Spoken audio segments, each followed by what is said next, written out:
Hi friends, ഇന്ന് ഞാൻ നിങ്ങളായിട്ട് ഷെയർ ചെയ്യുന്നത് ഒരു വട്ടയപ്പത്തിൻ്റെ റെസിപ്പിയാണ്. ഇപ്പോൾ ക്രിസ്മസ് ഒക്കെ ആണല്ലോ വരാൻ പോകുന്നത്. അപ്പോൾ ഉണ്ടാക്കാൻ പറ്റുന്ന നല്ല ടേസ്റ്റി ആയിട്ടുള്ള നല്ല സ്പോഞ്ചി ആയിട്ടുള്ള ഒരു വട്ടയപ്പമാണ്. വട്ടയപ്പം പല രീതിയിൽ പലരും ചെയ്യാറുണ്ട്. അപ്പോൾ നമ്മൾ ചെയ്യുന്നത് നല്ല സ്പെഷ്യലായിട്ടുള്ള ഒരു വട്ടയപ്പം തന്നെയാണ്. നമ്മൾ തേങ്ങാപ്പാലിലാണ് ഇത് അരച്ചെടുക്കുന്നത്. സാധാരണ വെള്ളത്തിലൊക്കെയാണ് അരച്ചെടുക്കാറുള്ളത്. ഇത് തേങ്ങാപ്പാലിൽ അരച്ചെടുക്കുന്നതുകൊണ്ട് തന്നെ നല്ല സ്പെഷ്യൽ ടേസ്റ്റാണ്.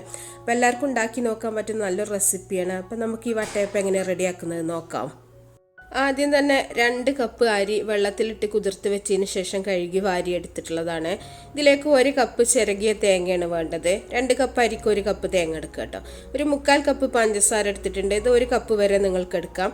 ഒരു 1/2 കപ്പ് ചോറാണ്, നമ്മുടെ സാധാ അരിയുടെ ചോറാണ് ഞാൻ എടുത്തിട്ടുള്ളത്. ഇനി നമ്മൾ അരക്കാൻ ആവശ്യത്തിനുള്ള തേങ്ങാപ്പാൽ എടുക്കുക. തേങ്ങൻ്റെ കട്ടിയുള്ള പാൽ തന്നെ എടുക്കുക കേട്ടോ. ഇനി 1 ടീസ്പൂൺ ഇൻസ്റ്റൻറ്റ് ഈസ്റ്റാണ് ഞാൻ എടുത്തിട്ടുള്ളത്. അതുപോലെ ഒരു 5 ഏലക്കായും കൂടെ എടുത്തിട്ടുണ്ട്. ഏലക്കാൻ്റെ അളവ് നിങ്ങൾക്ക് വേണമെങ്കിൽ കൂട്ടാം, അല്ലെങ്കിൽ കുറച്ച് കൊടുക്കാം. പിന്നെ കുറച്ച് ഉപ്പും കൂടെ വേണം നമുക്ക്. ഇതെല്ലാം കൂടെ നമുക്ക് മിക്സിയുടെ ജാറിലിട്ടിട്ട് നന്നായിട്ടൊന്ന് അരച്ചെടുക്കാം. അപ്പോൾ ഒരു അപ്പത്തിൻ്റെ ആ ഒരു പാകത്തിനാണ് നമ്മൾ അരച്ചെടുക്കേണ്ടത് കേട്ടോ. ഒരുപാട് കട്ടിയാവരുത്, അതുപോലെ ഒരുപാട് ലൂസായി പോകരുത്.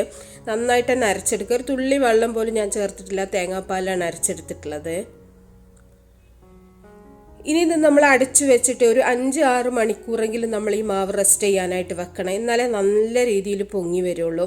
നല്ലോണം പൊങ്ങിയതിന് ശേഷം നമ്മൾ ഉണ്ടാക്കുകയാണെങ്കിൽ അതാണ് കൂടുതൽ ടേസ്റ്റ് കേട്ടോ. ചിലർ 2 മണിക്കൂറൊക്കെ വെച്ചിട്ട് ചെയ്യാറുണ്ട്. അപ്പം ഞാനിവിടെ ഒരു 6 മണിക്കൂറിന് ശേഷമാണ് ഇനി ഇത് കാണിക്കാൻ പോകുന്നത്. ഇപ്പോൾ വൈകുന്നേരം ഉണ്ടാക്കണമെങ്കിൽ രാവിലെ തന്നെ അരച്ച് വെക്കുക നിങ്ങൾ. അപ്പോൾ ഇത് നന്നായിട്ട് പൊങ്ങിയിട്ടുണ്ട്. 6 മണിക്കൂർ ഇരുന്നപ്പോഴേക്കും നന്നായിട്ട് തന്നെ പൊങ്ങി വന്നിട്ടുണ്ട്. അപ്പം നമ്മളൊരു തവിട്ട് ഇളക്കുമ്പോൾ മാവ് മുഴുവനായിട്ട് താന്നു പോകും കേട്ടോ. അത്രയും എയർ കയറിയിട്ട് പൊങ്ങി വന്നിട്ടുള്ളതാണ്. നന്നായിട്ട് തന്നെ ഇളക്കി മിക്സ് ചെയ്യുക. നല്ലൊരു സ്മെല്ലാണ് കേട്ടോ അത്. തേങ്ങാപ്പാലിൻ്റെയും ഏലക്കൻ്റെയും ഈസ്റ്റിൻ്റെയും എല്ലാം കൂടെ ഒരു മിക്സ്ഡ് സ്മെല്ലാണ്. ഇനി ഏത് പാത്രത്തിൽ വേണമെങ്കിലും നമുക്കിത് വേവിച്ചെടുക്കാം. സ്റ്റീലിൻ്റെ പാത്രം എടുക്കുക, അല്ലെങ്കിൽ നോൺ സ്റ്റിക്കിൻ്റെ പാത്രം. അതൊക്കെ ഓരോരുത്തർ ഇഷ്ടം പോലെ നിങ്ങളുടെ കയ്യിലുള്ള ഏത് പാത്രം എടുത്തിട്ട് ഇതുപോലെ ഒരു വെളിച്ചെണ്ണ അല്ലെങ്കിൽ ഓയിലോ അല്ലെങ്കിൽ നെയ്യോ എന്തെങ്കിലും ഒന്ന് ചെറുതായിട്ടൊന്ന് പുരട്ടി കൊടുക്കുക. നമുക്ക് റീമോൾഡ് ചെയ്യാൻ ഈസി ആവാൻ വേണ്ടിയിട്ടാണ് കേട്ടോ. ഇതിലേക്ക് നമ്മൾ റെഡിയാക്കി വെച്ചിട്ടുള്ള മാവ് ഒഴിച്ചു കൊടുക്കുക. മുഴുവനായിട്ട് ഒഴിക്കരുത്, ഒരു പകുതി ഒഴിച്ചു കൊടുക്കുക. പിന്നെ അത് കുറച്ച് മാവൊന്ന് പൊങ്ങി വരുമല്ലോ നമ്മൾ അപ്പം റെഡി ആവുന്ന സമയത്ത്. അതിനുള്ള ആ ഒരു ഗ്യാപ്പ് ഇട്ടിട്ട് വേണം നമ്മൾ മാവ് ഒഴിച്ചു കൊടുക്കാനായിട്ട്.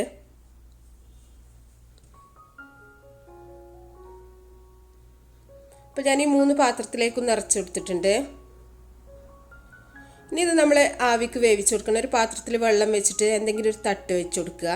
ഇതിൻ്റെ മുകളിലേക്ക് നമുക്ക് മാവ് നിറച്ചിട്ടുള്ള പാത്രം ഇറക്കി വെച്ച് കൊടുക്കുക. എന്നിട്ട് നമുക്കിത് അടച്ചു വെക്കാം. ഇതിന് പ്രത്യേകിച്ച് ടൈമൊന്നുമില്ല കേട്ടോ. നമ്മൾ ബാറ്റർ എത്രത്തോളം ഉണ്ട് അതിനനുസരിച്ചിട്ടായിരിക്കും ഓരോരുത്തർക്കും വേവിച്ചെടുക്കാനുള്ള സമയം.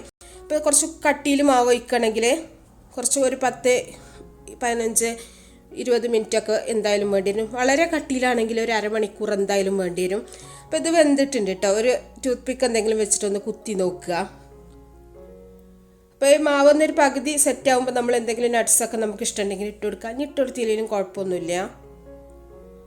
അപ്പോൾ നമ്മുടെ 3 പാത്രത്തിലേത് റെഡി ആയിട്ടുണ്ട്.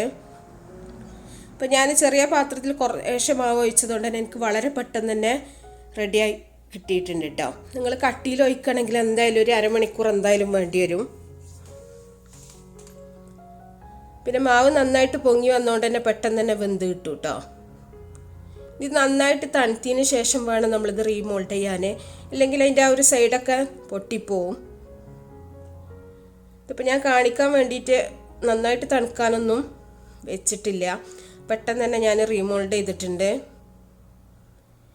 നമ്മൾ വീട്ടിലൊക്കെ ചെയ്യുമ്പോൾ കുറച്ചും കൂടെ ഒക്കെ തണുത്തതിന് ശേഷം സാവധാനം ചെയ്താൽ മതി. നട്ട്സ് ചെറിയൊക്കെ വെച്ച് കൊടുക്കട്ടെ. എൻ്റെ അടുത്ത് ചെറിയ ഇല്ലാത്ത കാരണമാണ്. ഇപ്പോൾ ചെറിയ ഉണ്ടെങ്കിൽ ചെറിയൊക്കെ വെച്ചിട്ടുണ്ടെങ്കിൽ കുറച്ചും കൂടെ കാണാൻ നല്ല ഭംഗിയുണ്ടാവും. ഈ നട്ട്സൊന്നും ഇല്ലെങ്കിലും കുഴപ്പമില്ല കേട്ടോ. അപ്പോൾ ഇതൊന്ന് സൈഡൊന്ന് വിടിവിച്ചതിന് ശേഷം നമ്മളൊന്ന് തട്ടി കൊടുത്താൽ മതി. വളരെ പെട്ടെന്ന് തന്നെ കിട്ടും. അങ്ങനെ അടിയിൽ ഒട്ടി പിടിക്കൊന്നുമില്ല.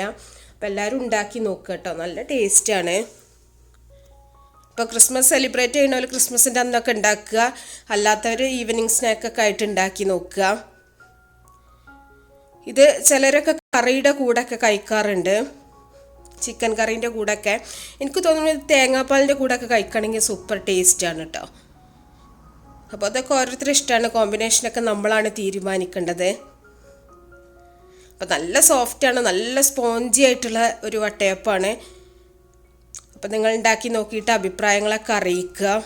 അപ്പോൾ റെസിപ്പി ഇഷ്ടമാണെങ്കിൽ ലൈക്ക് ചെയ്യുക, അതുപോലെ നിങ്ങൾക്ക് യൂസ്ഫുൾ ആയിട്ട് തോന്നുന്നുണ്ടെങ്കിൽ ഷെയർ ചെയ്യാം. അപ്പോൾ നല്ല നല്ല റെസിപ്പികളൊക്കെ ആയിട്ട് നമുക്ക് അടുത്തൊരു വീഡിയോയിൽ കാണാം.